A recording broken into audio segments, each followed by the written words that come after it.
মাছ দিয়ে শাক ভাজার রেসিপি। আসসালামু আলাইকুম। এই জায়গায় কিছু লাউ শাক আর এলিচের শাক লইছি। এগুলার দুই হালি রেডি করে নিলাম। কড়াইয়ের মধ্যে পরিমাণ মতো তেল, পেঁয়াজ কুচি, রসুন কুচি দিয়ে দিলাম। রসুন বাটা ছিল না, একটা রসুনটা আরও ছেঁচে দিছি। দেওয়ার পরে আমি রেগুলারে হইলে একটু পানি দিয়ে দিলাম, একটু ভাজা হইলে একটু পানি দিয়ে দিলাম। দেওয়ার পরে জায়গা পরিমাণ মতো লবণ দিয়ে দিলাম।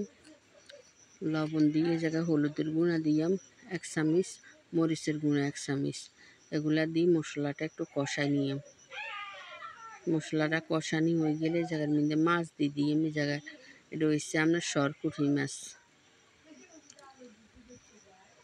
সরপুঁটি মাছটা দেওয়ার পরে এগুলারে আপনার একটু জোসাই গেলে কিনে এবার দিয়ে দিলাম। কষানি হয়ে গেছে, লাউ পাতা আর আপনার এলিচের শাকগুলা দিয়ে দিলাম।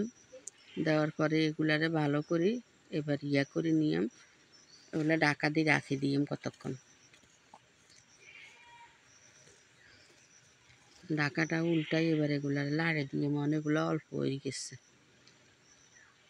এবার মাছটারে আপনার ভাঙি দিয়ে জুড়া জুড়া করে কাঁটাগুলো আলাদা করে হেলাই। এইভাবে একবার আপনারা শাক ভাজি করে চাইয়েন, খুবই মজা লাগে খাইতে। আমি কুচি দেই না, একবার আপনারা করে দেখেন, খুবই মজা হয় শাকটা এইভাবে ভাজি করলে। আর এইভাবে কাঁটাগুলা জারাই কাঁটাগুলা ফালাই দিয়ে মাছটা থাকবো লগে।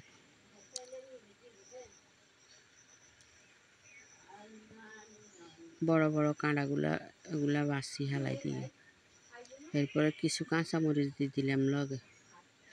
কাঁচামরিচটা দেওয়ার পরে আবার ঢাকা দিয়ে রাখি দিয়ে জলের পানি শুকান পর্যন্ত। শাকের পানিটা শুকাই গেছে। এই যে আমার শাক ভাজাটা রেডি হয়ে গেছে। যদি কিছু বিলাতি ধনিয়া পাতা দিয়ে দিছি উপর দিয়ে। যদি আপনার কাছে শাক ভাজার রেসিপিটা ভালো লাগে, একটা লাইক, কমেন্ট, শেয়ার, সাবস্ক্রাইব করে দিবেন। আসসালামু আলাইকুম।